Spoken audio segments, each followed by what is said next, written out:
یہ ہے جی انجینئر صاحب کی فہم قرآنی اور اتنا بڑا مسئلہ جس کا حلال و حرام سے تعلق ہے اور فیملی سسٹم کی بحالی سے جس کا تعلق ہے، اور نہ قرآن میں اس پر کوئی دلیل ملتی ہے، نہ حدیث میں، نہ چاروں اماموں میں، نہ اہل حدیث، نہ شیعہ. انجینئر صاحب نے بہت بڑی پھینکی اور آپ ان کا کانفیڈنس ذرا دوبارہ چیک کریں. اجازت مل گئی عورتوں کو اس میں.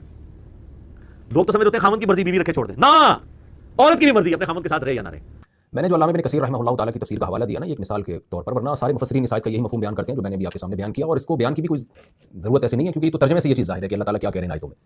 علامہ ابن حجر رحمہ اللہ تعالیٰ بھی فتح الباری میں قرآن کی جو خلا والی آیتیں ہیں اس کے تحت یہی نقل کرتے ہیں کہ لا یملکہ الا الزوج، کہ یہ جو خلا ہے نا یہ شوہر ہی اس کا مالک ہے، یعنی اس کی مرضی کے بغیر یہ نہیں ہو سکتا. اور تمام علماء فقہاء محدثین یہی مفہوم بیان کرتے ہیں. اب میں اس مسئلے کو ذرا ڈیٹیل سے آپ کے سامنے بیان کرتا ہوں. یہ تو میں نے صرف خلا کی آیت کا ترجمہ کیا ہے آپ کے سامنے، کہ خلا کی آیت ہی کا ہم ترجمہ پڑھ لیں تو پتہ چل جائے گا کہ یہ یک طرفہ معاملہ نہیں ہے، شوہر کی رضا ضروری ہے.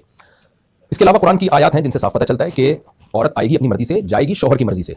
سب سے پہلے تو وہی آیتیں جو انجینئر صاحب نے قرآن کی تلاوت کی ہے، الطلاق مرتان. انہی آیتوں کا اگر ہم شان نزول دیکھ لیتے ہیں نا تو ہمیں پتہ چل جائے گا کہ آنے کا آپشن ہے، جانے کا عورت کے پاس آپشن نہیں ہے.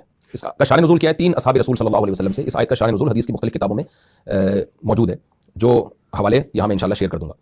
عبداللہ بن عباس رضی اللہ تعالیٰ عنہ اور حضرت زبیر بن عوام اور حضرت عائشہ رضی اللہ تعالیٰ عنہا وعنہم، ان تینوں سے اس آیت کا ایک ہی شان نزول ثابت ہے. اس کو سمجھیں اچھی طریقے سے. ہوتا یہ تھا کہ زمانہ جاہلیت میں جب کوئی مرد اپنی بیوی کو طلاق دیتا تو اس کو لٹکا کے چھوڑ دیتا تھا.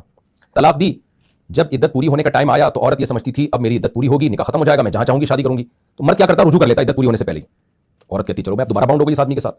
پھر وہ دوسری طلاق دیتا، عدت پوری ہونے کا ٹائم آنے والا ہوتا تو رجوع کر لیتا. پھر تیسری طلاق دیتا، عدت پوری ہونے کا ٹائم آنے والا ہوتا تو رجوع کر لیتا. پھر چوتھی طلاق دیتا، عدت پوری ہونے کا ٹائم آنے والا ہوتا رجوع کر لیتا. تو واللہ لا اطلقک ولا آوی کی ابدا. وہ کہتا ہے کہ اللہ کی قسم میں تجھے رکھوں گا نہ چھوڑوں گا، یعنی اپنے نکاح سے آزاد نہیں ہونے دوں گا میں تجھے، اور رکھوں گا اس سینس میں نہیں کہ تیرے حقوق بھی ادا نہیں کروں، لٹکا کے چھوڑوں گا میں تجھے.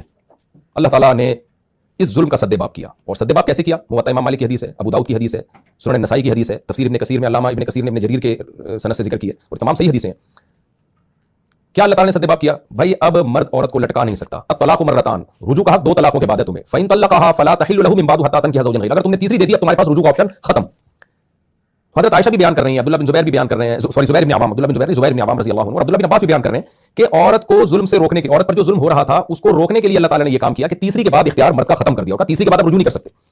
تو اس آیت کا تو شان نزول یہ ہے. انجینئر صاحب کو چاہیے تھا پہلے آیت تلاوت کرنے سے پہلے کم از کم تفسیروں میں دیکھ لیتے، حدیثوں میں دیکھ لیتے کہ یہ آیت نازل کس موقع پر ہوئی ہے.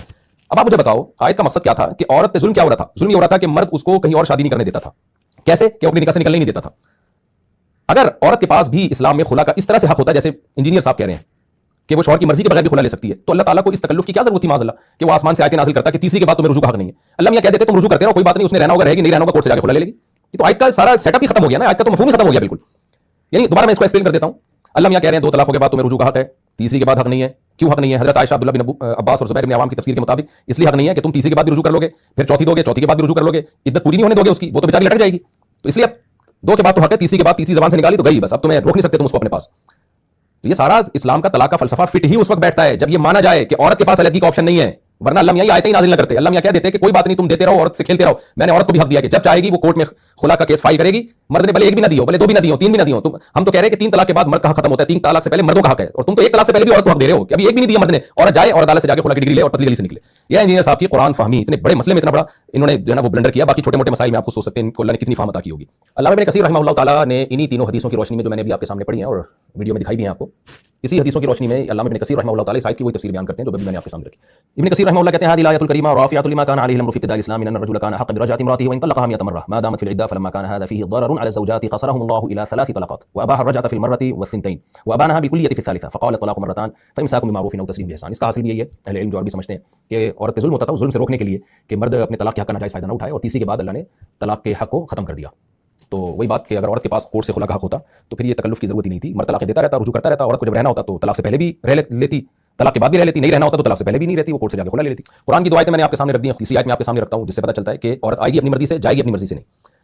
سورہ بقرہ آیت نمبر 237 وَإِن طَلَّقْتُمُوهُنَّ مِن قَبْلِ أَن تَمَسُّوهُنَّ. آیت کا ترجمہ اچھی طرح سے سمجھیں. اللہ تعالیٰ فرما رہے ہیں اگر تم اپنی بیوی کو طلاق دیتے ہو رخصتی سے پہلے، وَقَدْ فَرَضْتُمْ لَهُنَّ فَرِيضَةً، اور مہر تم نے متعین کیا ہوا تھا، فَنِصْفُ مَا فَرَضْتُمْ، تو جتنا مہر متعین تھا نا اس کا آدھا دو، یعنی پورا مہر تم پہ دینا واجب نہیں ہے کیونکہ رخصتی سے پہلے تم طلاق دے رہے ہو. آگے اللہ تعالیٰ کیا فرماتے ہیں آپ آیت میں دیکھ سکتے ہیں، الا ان یعفونا، یعفونا ینصرنا کے وزن پر ہے.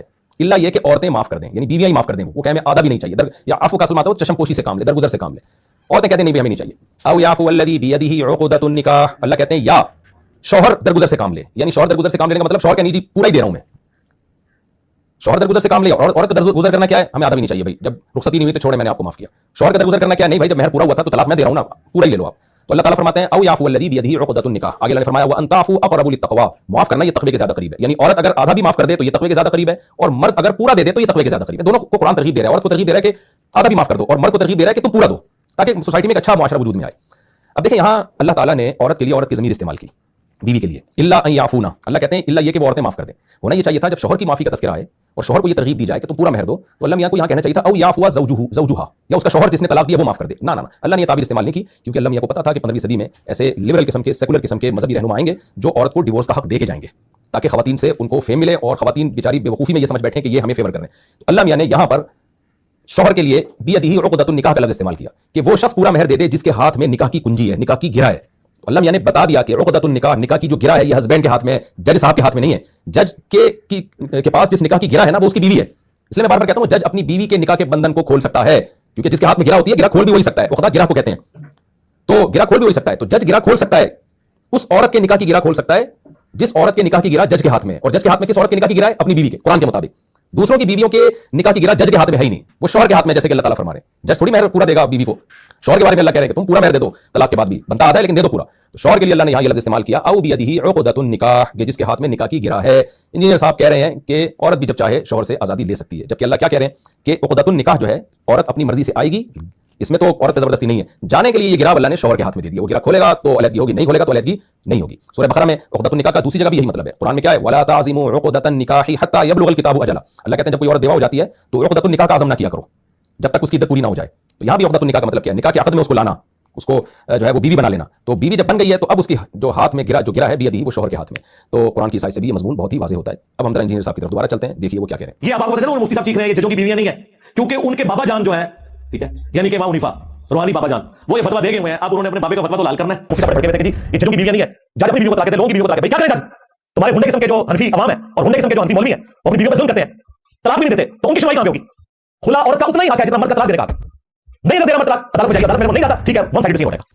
چلیے کیا عورت اپنے خامد سے طلاق یا خلا لے سکتی ہے؟ لے سکتی ہے، جس طرح مرد کا حق ہے کہ وہ بیوی کو جب چاہے طلاق دے سکتا ہے بغیر وجہ کے لیے.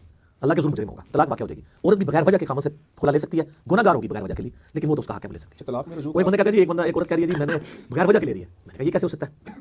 انڈیا سے ایک بھائی نے رابطہ کیا عثمان بھائی کے ساتھ، تو میں نے ان کو کہا کہ میرے بھائی سب سے بڑی وجہ یہ ہے کہ ایک عورت کہتی ہے میں تیرے ساتھ نہیں رہنا چاہتی، یہ تو خود بہت بڑی وجہ ہے.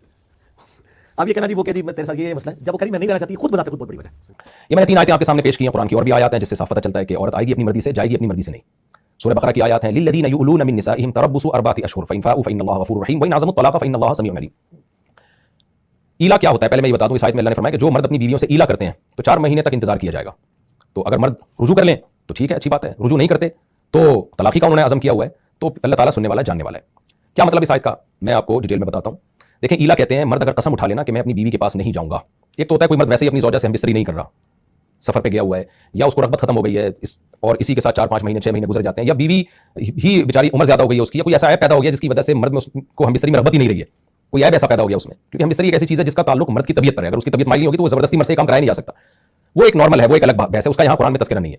لیکن بعض مرد کیا کرتے ہیں، زمانے جاہلیت میں بھی کرتے تھے، اب بھی کرتے ہوں گے، قسم اٹھا لیتے ہیں کہ اللہ کی قسم میں تیرے قریب نہیں آؤں گا. یہ ظلم ہے عورت کے اوپر، یعنی چاہے مجھے رغبت ہو یا نہ، اس سے کوئی فرق نہیں پڑتا، میں نہیں تیرے قریب آؤں گا. تو زمانے جاہلیت میں مرد عورت پہ یہ ظلم کیا کرتا تھا، طلاق نہیں دے رہا ہے لیکن قسم اٹھا لیا کہ اللہ کی قسم میں تجھ سے بستری نہیں کروں گا. اب عورت بیٹھی ہوئی ہے، وہ سالوں پہ سال گزرتے چلے جا رہے ہیں، بھائی تو طلاق دے کے اس کو چھوڑ دے، تو نہیں کرے گا تو اس کو اپنا حق کہیں اور سے وصول کرنے دے تاکہ کسی اور مرد سے شادی کرے، اپنی حلال خواہش تو پوری کرے. زنا اسلام میں ویسے ہی حرام ہے. تو عورت بیچاری کیا کرے؟ تو اللہ میاں نے کہا اگر کسی مرد نے قسم اٹھا لی ہے نا، للذین یؤلون من نسائہم، قسم اٹھا لی نا اگر، اس کا مطلب تو بھائی تو اس کو لٹکانا چاہ رہا ہے. تو اللہ نے کہا تربصوا 4 اشہر، 4 مہینے تک ویٹ کرنا پڑے گا آپ کو. 4 مہینے تک اللہ نے تمہیں آپشن دیا ہے. فإن فاؤوا، اگر واپس لوٹ گئے یعنی قسم توڑ دی، قسم کا کفارہ ادا کرو. بیوی کے پاس طلاق کا رائٹ نہیں ہوگا ایسی صورت میں، قسم کا کفارہ ادا کر دو گے اور اللہ تعالیٰ غفور رحیم ہے، معاف کر دے گا تمہیں. لیکن 4 مہینے تک اگر تم نے قسم نہیں توڑی تو جس کو قرآن کہہ رہا ہے فإن عزموا الطلاق، طلاق ہی کا عزم کر لیا تم نے. حالانکہ شوہر نے طلاق کا عزم نہیں کیا، شوہر نے تو یہ عزم کیا کہ بیوی کے پاس نہیں جا رہا، لیکن اللہ نے اس کو طلاق ہی قرار دے دیا ہے. تبھی اس آیت کی تفسیر میں امام ابو حنیفہ کیا کہتے ہیں کہ 4 مہینے کے بعد عورت کو خود بخود آٹومیٹکلی طلاق پڑ جائے گی تاکہ وہ کہیں اور شادی کر کے اپنا ہم بستری کا حق اس مرد سے لے سکے. اور امام شافعی کہتے ہیں فإن عزموا الطلاق کا مطلب یہ ہے کہ مرد کا یہ عمل کو اللہ طلاق قرار دے رہے ہیں، حالانکہ مرد طلاق دے نہیں رہا لیکن اللہ نے اس کو طلاق ہی قرار دے دیا ہے کہ بھئی یہ طلاق ہی کہلائے گی. تو امام شافعی کہتے ہیں کورٹ سے جا کے وہ لے سکتی ہے ایسی کنڈیشن میں طلاق، یعنی کورٹ کو وہ کیس فائل کرے گی کہ 4 مہینے ہو گئے، میرے مرد نے قسم اٹھائی ہے میرے پاس نہیں آنا اور قسم توڑ نہیں رہا، وہ یہ تو میرے پر جان بوجھ کر ظلم کر رہا ہے. اگر میں بوڑھی ہو چکی ہوتی پھر میرے پاس نہ آتا تو بات سمجھ میں آتی ہے، اس نے تو قسم اٹھائی ہے، کیوں قسم اٹھائی ایسی؟ یا تو قسم توڑے یا میرا حق ادا کرے. تو امام شافعی کہتے ہیں جج جو ہے اس کو ڈیورس دے سکتا ہے. یعنی قرآن کی اس آیت کی تفسیر میں 2 قول ہمیں ملتے ہیں. ایک قول تو یہ کہ آٹومیٹکلی 4 مہینے کے بعد طلاق واقع ہو جائے گی. دوسرا قول یہ ہے کہ عورت کورٹ سے طلاق لے سکتی ہے. مجھے ایک بات بتاؤ، اگر عورت کو ہر وقت طلاق کا حق کورٹ سے حاصل ہوتا تو پھر یہ ایلا والی آیت اللہ کو نازل کرنے کی کیا ضرورت تھی؟ تو قرآن یہ احکام کیوں بیان کرتا ہے کہ مرد اگر قسم اٹھا لے کہ میں بیوی کے پاس نہیں جاؤں گا تو اللہ کہتے ہیں 4 مہینے تیرے پاس آپشن ہے, 4 مہینے تک تیرے پاس رائٹ ہے کہ تو قسم توڑ سکتا ہے, 4 مہینے کے بعد یہ آپشن گیا تمہارے ہاتھ سے, اب تم قسم توڑ بھی دو تو بیوی کے پاس ڈیورس کا حق آ گیا ہے, تو اس سے پتہ چلتا ہے اس سے پہلے حق نہیں ہے. تو انجینئر صاحب جو بیان کر رہے ہیں نا کہ عورت جب چاہے کورٹ سے جا کے کھلا لے سکتی ہے, اس میں تو پھر یہ ایلا کی آیتوں کا کوئی مطلب بنتا ہی نہیں ہے. عورت کہے گی اللہ تو یہ آیتیں نازل کرتا نہ کرتا میری صحت پہ کوئی فرق نہیں پڑ رہا, تو یہ کہہ رہا ہے میں نے عورت پہ ظلم ہو رہا تھا, اس ظلم سے بچنے کے لیے شوہر کو کہہ دیا کہ اگر تم نے قسم اٹھا لی بیوی کے پاس نہیں جاؤ گے تو اللہ عورت کو حق دے رہا ہے ڈیورس کا بھی, تو اللہ یہ تو حق تو نے مجھے ویسے ہی دیا ہوا ہے, تو اس تکلف کی اور اس آیت کو سورہ بقرہ میں نازل کرنے کی, اور پھر فقہاء نے اس پر اتنے احکام بیان کیے, ایلا کی کتنی صورتیں بنتی ہیں, قسم کے کون کون سے الفاظ ہیں, کیا کیا الفاظ سے ایلا منعقد ہو جاتا ہے, تو ان تکلفات کی اور فقہ کے باب میں جو پورا کتاب الایلا ہے اسی کو نکال کے باہر کر دینا چاہیے. یہ تو بڑا آسان کر دیا انجینئر صاحب نے. تو یہی میرا انجینئر صاحب سے سوال ہے, کائنڈلی مجھے اس کا جواب دے دیں, لیکن شاید آپ قیامت تک اس کا جواب نہیں دے سکیں, اور آپ کے پاس قیامت تک کا ٹائم نہیں ہے, ایک ہفتے کا ٹائم ہے, آپ جواب دے دیں اس کا. نہیں دیا تو ہم سمجھ جائیں گے کہ آپ کے پاس جواب نہیں ہے, اور ویسے بھی نہیں ہے, کوئی دے نہیں سکتا اس کا جواب, کیونکہ اس کا کوئی مطلب بنتا ہی نہیں ہے, پھر 2 اور 2 4 کی طرح یہ بات. تو یہ بھی ایک آیت ہے کہ اللہ تعالیٰ نے عورت کو ایلا کی صورت میں حق دیا ہے ڈیورس کا, اس کا مطلب ایلا جب نہیں ہے تو پھر حق نہیں ہے اس کے پاس. تو ورنہ وہ ایلا کرے مرد نہ کرے دونوں صورتوں میں وہ تو ویسی عدالت سے خلا لے سکتی ہے, تو پھر ایلا والی آیتیں نازل کرنے کا مطلب کچھ بنتا نہیں ہے.